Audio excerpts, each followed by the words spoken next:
Hello everyone, welcome to home science classes. Home science classes में आपका स्वागत है। कैसे हैं आप? आशा करती हूँ अच्छे होंगे, खुश होंगे, मस्त होंगे और पढ़ाई कर रहे होंगे। तो आपको पता है हमारी चर्चा चल रही है न्यूट्रिशन साइंस पर। न्यूट्रिशन साइंस में हमने क्या देखा है? हमने पिछले वीक जो देखा वो देखा हमने एग के बारे में, मीट के बारे में, मिल्क के बारे में देखा और हमने देखा था तृण धान्य स्टार्ट किया था।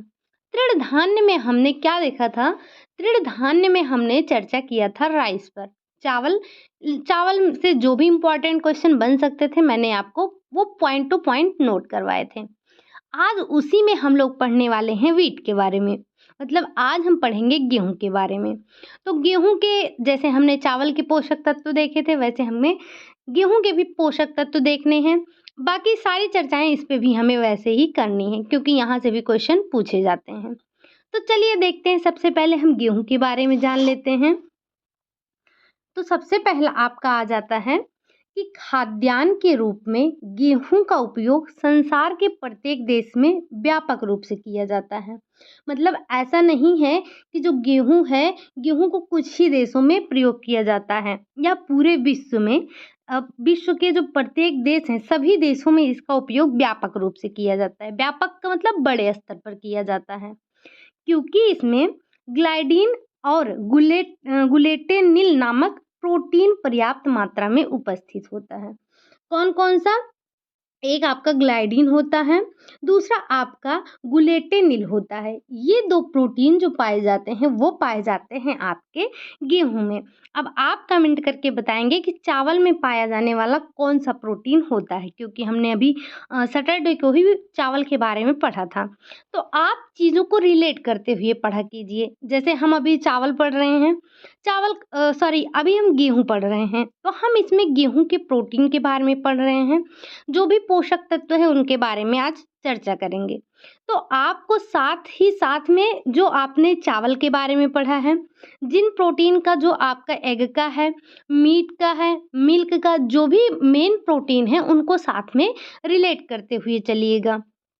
आगे आ जाता है, यह प्रोटीन आर्द्रता पाकर गुलेटिन का निर्माण करता है।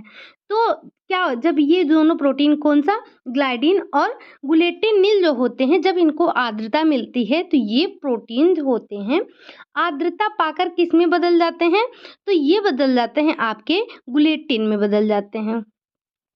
आगे आ जाता है आपका, और इन गुलेटिन तत्व के कारण ही इसके आटे को भिगोने पर एक प्रकार का लस उत्पन्न होता है। जब आप आटे को गूंथते हैं, मतलब जब उसमें पानी डालकर आप उसको गूंथते हैं तो उसमें एक लसलसा सा पदार्थ उत्पन्न हो जाता है। मतलब आपने देखा है रोटी ऐसे लसलसी सी हो जाती है, मतलब जो आटा होता है वो कुछ लसलसा सा हो जाता है। तो ये क्यों होता है? तो ये आपका गुलेटिन के कारण होता है। तो और इससे क्या बनता है? रोटी, डबल रोटी, बिस्किट आदि जो खाद्यान्न पदार्थ होते हैं वो सफलतापूर्वक बनाए जाते हैं।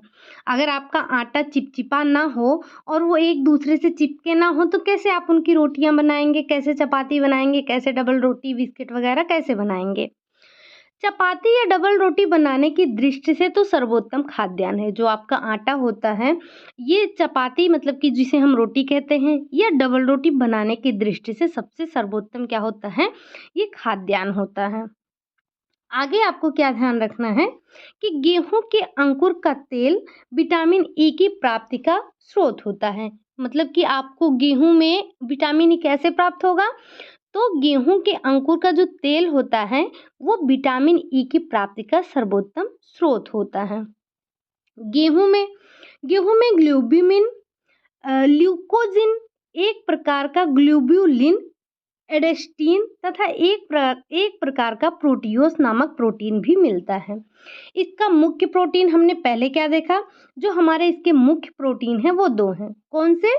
ग्लाइडिन ग्लाइडिन और गुलेटेनिल हैं। और ये जब दोनों मिलते हैं आर्द्रता पाकर तो क्या बनाते हैं? तो ये बनाते हैं ग्लूटिन बनाते हैं। ठीक, तो ये दोनों मिलकर आपके ग्लाइडिन और गुलेटेनिल मिलकर बनाते हैं ग्लूटिन बनाते हैं। ठीक, और इसके साथ में और कौन-कौन से प्रोटीन पाए जाते हैं? तो इसमें जो आपके अन्न हैं, आपको मेन जो ध्यान रखना है, जो आपसे कई बार क्वेश्चन में पूछा गया है और पूछा भी जा सकता है, तो वो है आपका ग्लूटेन। ग्लूटेन किसमें पाया जाता है? तो वो गेहूँ में पाया जाता है। एक बहुत ही सिंपल सा क्वेश्चन है ये। ठीक। अब आगे हम देख लेते हैं, जो अन्य आता है उसको भी एक बार ध्यान रख लेते हैं। पूछा तो नहीं जाता है वैसे ज़्यादातर आपसे, लेकिन ये जो ऊपर के आपने 2 प्रोटीन देखे उसको आपको ध्यान रखना है। साथ में ये भी आप ध्यान रख लीजिएगा कि और कौन-कौन से गेहूँ में प्रोटीन पाए जाते हैं। तो कौन से पाए जाते हैं? एक तो आपका आ जाता है एल्ब्यूमिन, दूसरा आ जाता है ल्यूकोजिन, एक प्रकार का क्या होता है ग्लोबुलिन, एडेस्टीन तथा एक प्रकार का प्रोटियोस नामक प्रोटीन भी मिलता है। ये सारे प्रोटीन किसमें मिलते हैं? गेहूँ में मिलते हैं। तो अभी तक आपने क्या देखा? अभी तक आपने बस यही इतना देखा कि जो गेहूँ होता है वो पूरे संसार में एक व्यापक स्तर पर इसका प्रयोग किया जाता है। दूसरा आपने क्या देखा? दूसरा आपने ये देखा कि इसमें जो 2 प्रोटीन होते हैं ग्लाइडिन और एक ग्लूटेनिल, ये दोनों प्रोटीन जब आर्द्रता पाते हैं तो किस में बदल जाते हैं? तो ये ग्लूटिन में बदल जाते हैं। ठीक, ग्लूटिन में बदल जाते हैं। और इसमें और क्या पाया जाता है? इसमें और अन्य जो प्रोटीन पाए जाते हैं वो पाए जाते हैं एल्बुमिन, ल्यूकेजिन, ग्लोबुलिन, एडेस्टीन और प्रोटियोस, ये प्रोटीन पाए जाते हैं। और गेहूं के अंकुर के तेल में कौन सा विटामिन पाया जाता है? तो वो पाया जाता है आपका विटामिन ए। आगे देखते हैं हम, इतना आपको समझ में आ गया होगा।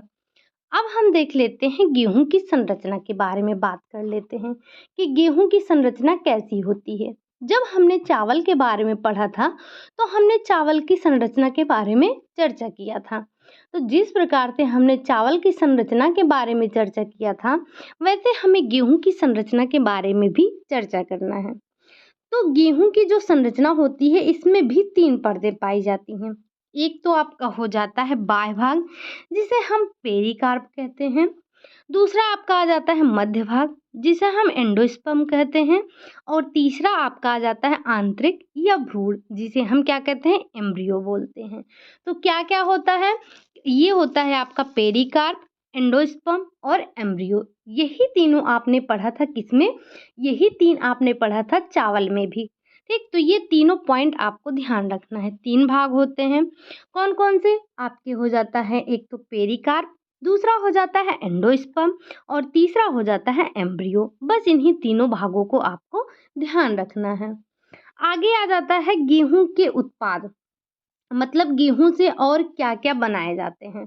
गेहूं का उत्पाद, अब क्या गेहूं से सिर्फ हम रोटी ही बनाते हैं? नहीं, गेहूं से बहुत सारे पदार्थ बनते हैं। गेहूं के उत्पाद और उपयोग भारत वर्ष में इसको कई भागों में अधिक किया जाता है। जैसे जैसे आपका पंजाब हो गया, उत्तर प्रदेश हो गया, हरियाणा हो गया।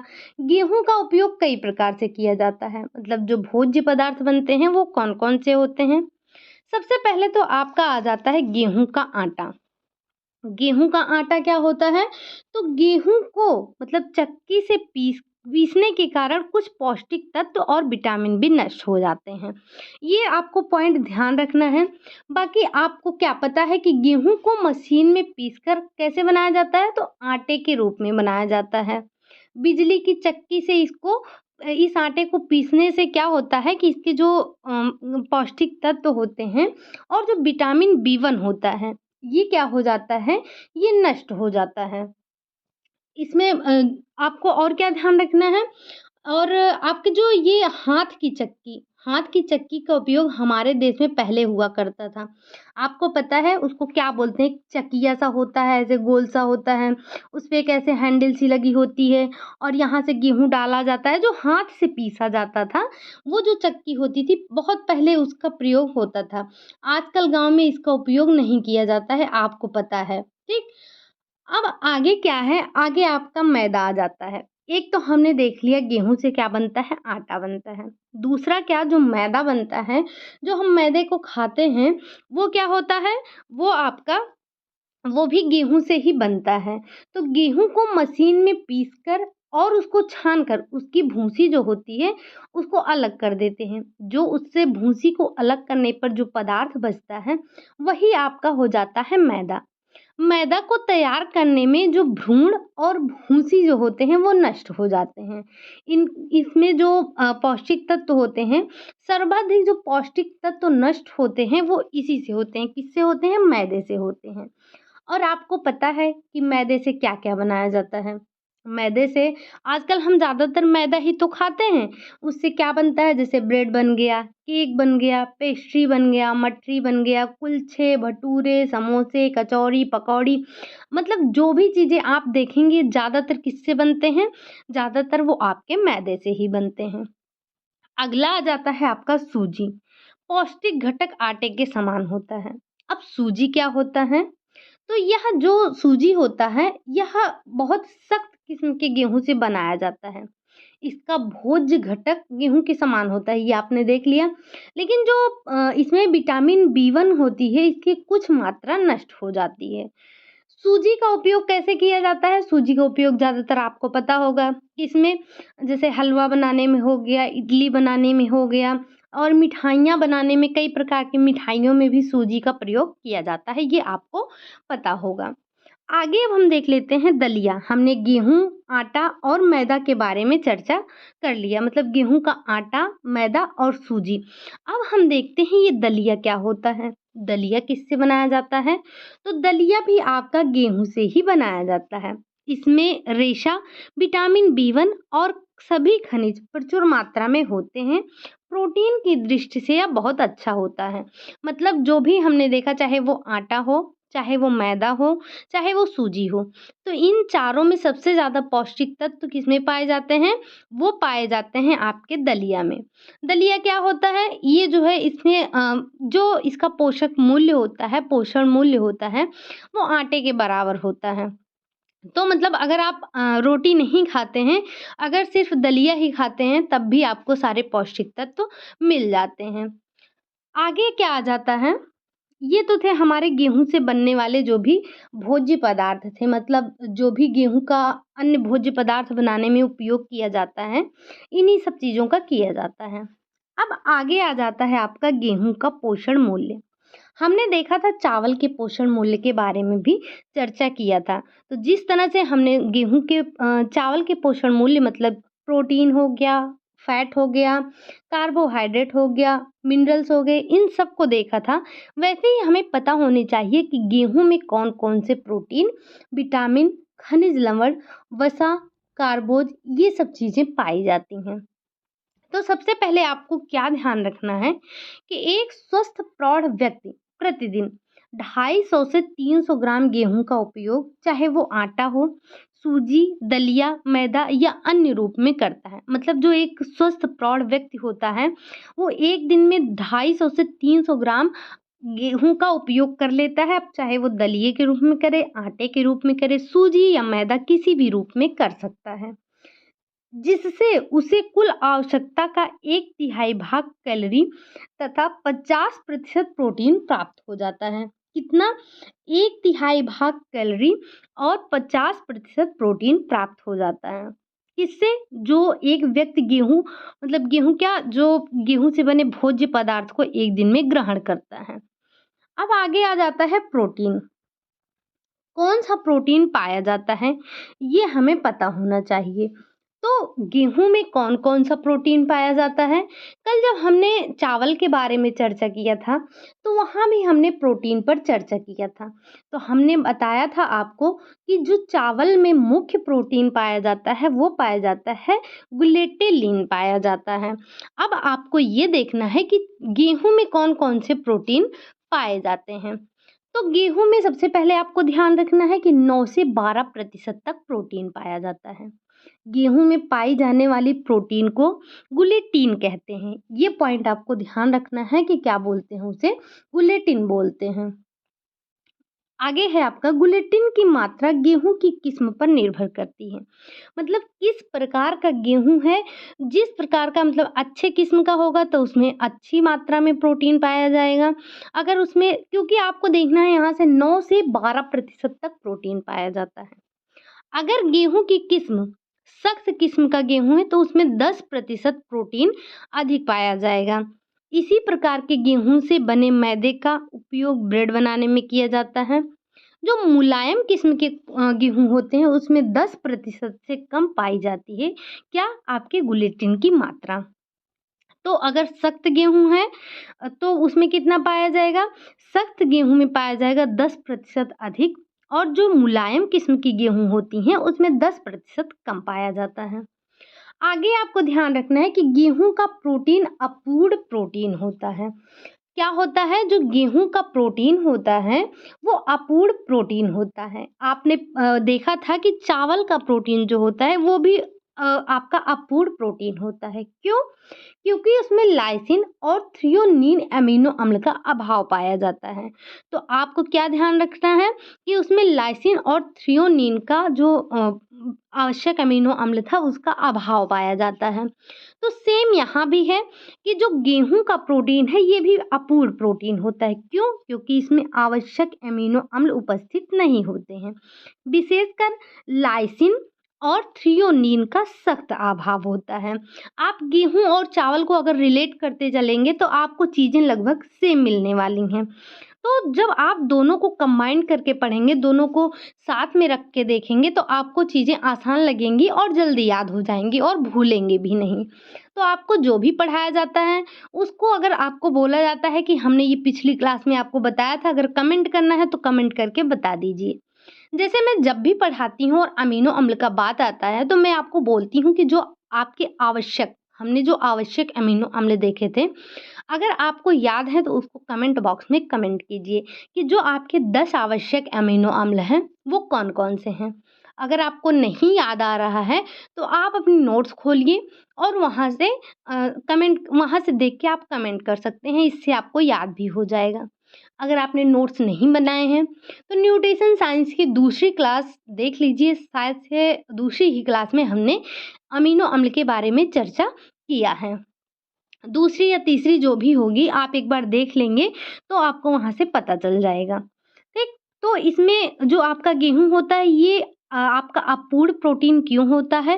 क्योंकि इसमें जो आवश्यक अमीनो अम्ल होते हैं उनका सख्त अभाव पाया जाता है। विशेषकर कौन-सा? विशेषकर लाइसिन और थ्रियोनीन जो होते हैं इनका अभाव पाया जाता है और यही अभाव आपको चावल में भी देखने को मिलता है। आगे क्या आ जाता है? आगे हम देख लेते हैं कार्बोज के बारे में। कार्बोज क्या है? तो कार्बोज इसमें स्टार्च के रूप में होता है। जो कार्बोज पाया जाता है गेहूँ में स्टार्च के रूप में पाया जाता है और गेहूँ में 60 से 80% तक पाया जाता है। क्या चीज़? आपका कार्बोज की मात्रा। तो गेहूँ में कार्बोज की मात्रा कितनी होती है? गेहूँ में कार्बोज की मात्रा 60 से 80% तक पाई जाती है। ठीक, अब आपको बताना है कि चावल में कार्बोज कैसा होता है। चावल जो है वो आपका कार्बोज का कैसा स्रोत है? वो उत्कृष्ट है या निम्न स्रोत है? ठीक, अगला क्वेश्चन आ जाता है वसा। क्वेश्चन नहीं है, अगला पॉइंट है आपका वसा। तो चावल में वसा की मात्रा गेहूं में वसा की मात्रा अत्यंत कम पाई जाती है। कितनी पाई जाती है? 1.5 ग्राम पर 100 ग्राम गेहूँ में पाई जाती है। बहुत ही कम, मतलब 100 ग्राम अगर गेहूँ है तो उसमें वसा की मात्रा 1.5 ग्राम ही पाई जाएगी। और आपको पता है ये वसा की मात्रा चावल में कितने होती है? तो चावल में हमने बताया था आपको कि बहुत ही कम, कितनी 1.65% ही पाई जाती है। अगला पॉइंट आ जाता है आपका विटामिन के बारे में कि गेहूँ में कौन-सा विटामिन पाया जाता है। तो आपको ध्यान रखना है कि गेहूं में थायमिन तथा निकोटिनिक अम्ल पर्याप्त मात्रा में उपस्थित होते हैं। गेहूं में जो आपके विटामिन पाए जाते हैं वो कौन कौन से होते हैं? तो वो आपका होता है थायमिन और आपका होता है निकोटिनिक अम्ल होता है। ये दोनों खनिज लवण किसमें पाए जाते हैं? विटामिन। तो ये दोनों विटामिन आपके गेहूं में उपस्थित होते हैं।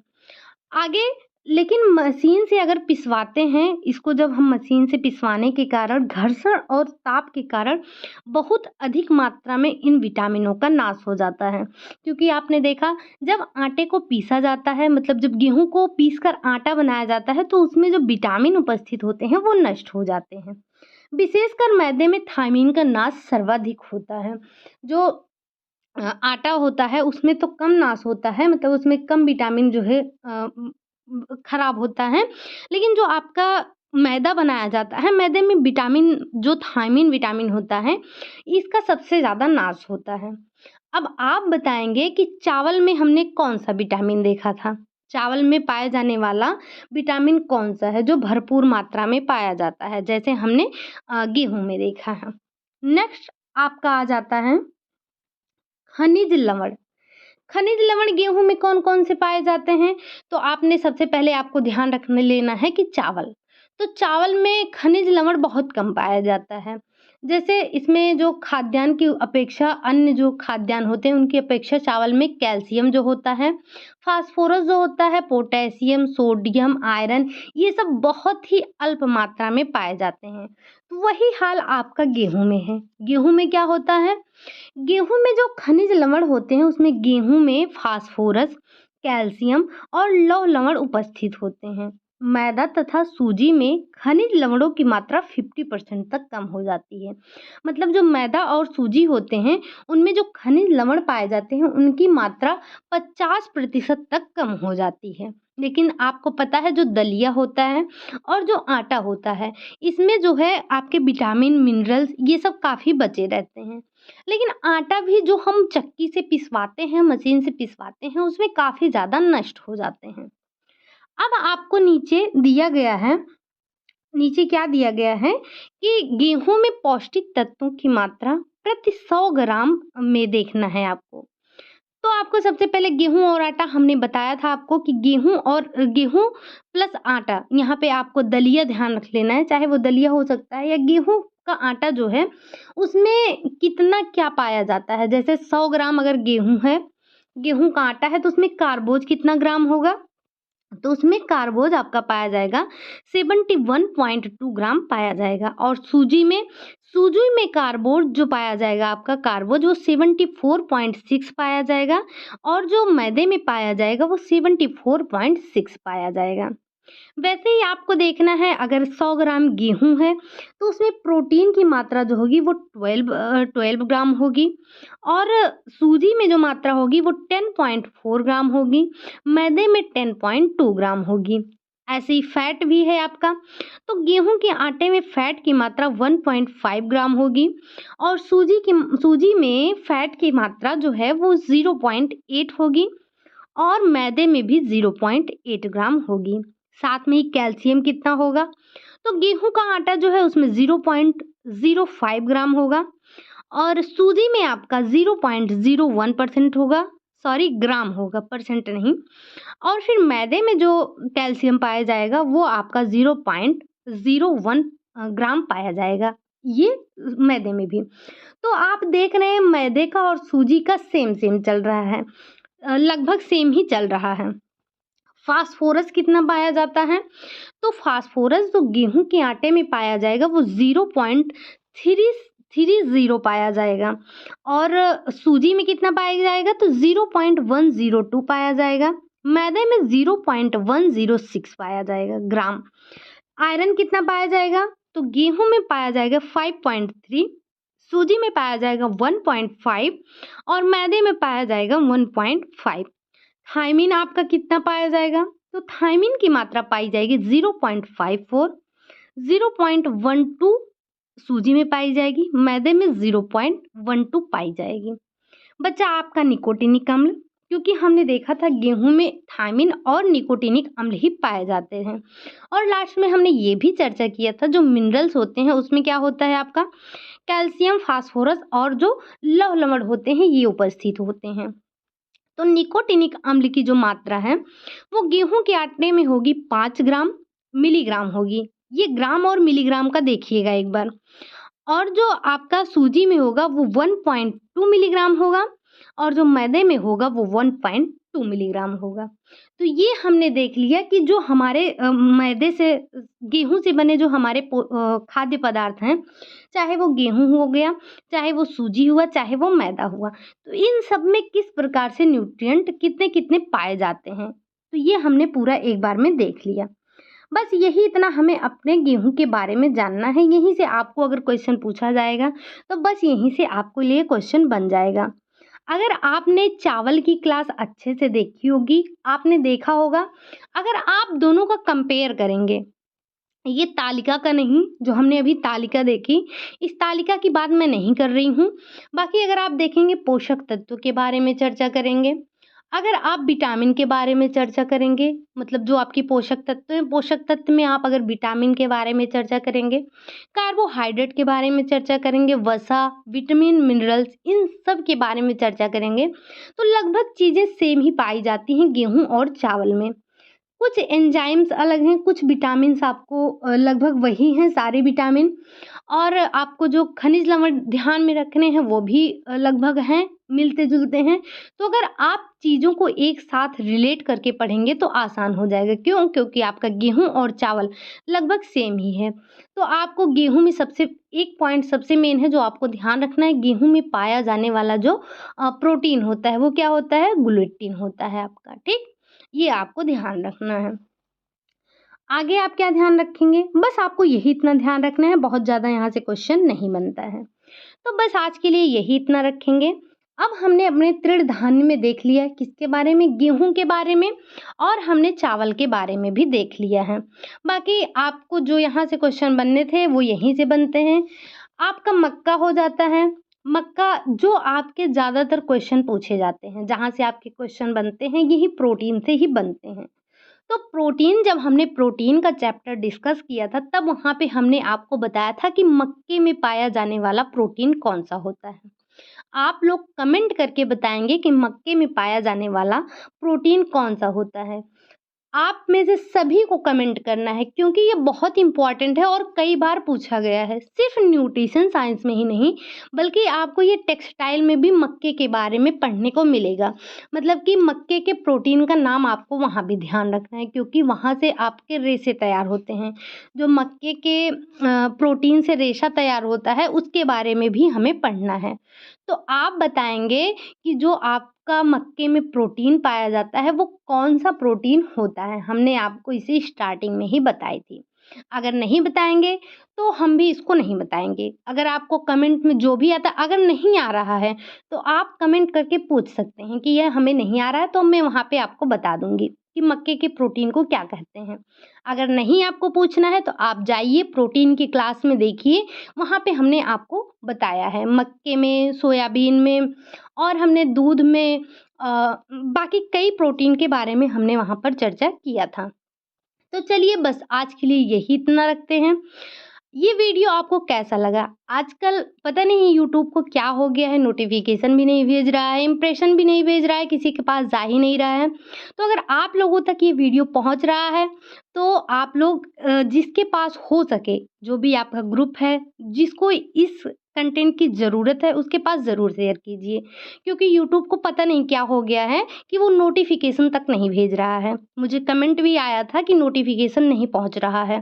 तो अगर आप लोग चैनल को सब्सक्राइब किए हैं तो वहाँ पे एक बेल आइकन बना है, उसको आप उस बेल को प्रेस कर देंगे तो जैसे ही मैं वीडियो डालूंगी आपके पास नोटिफिकेशन पहुँच जाएगा। और अगर आपने चैनल को सब्सक्राइब नहीं किया है तो भी आपके पास नोटिफिकेशन नहीं जाएगा। तो अगर आप लोग चाहते हैं कि ये वीडियो आप तक पहुँचे, आपको इसकी ज़रूरत है, तो चैनल को सब्सक्राइब कीजिए, वीडियो को लाइक कीजिए, और हाँ, बेल आइकन को प्रेस करना मत भूलिएगा। क्यों? क्योंकि आपके पास नोटिफिकेशन वहीं से जाएगा। चलिए फिर मिलते हैं नेक्स्ट क्लास में, तब तक के लिए बाय बाय, टेक केयर।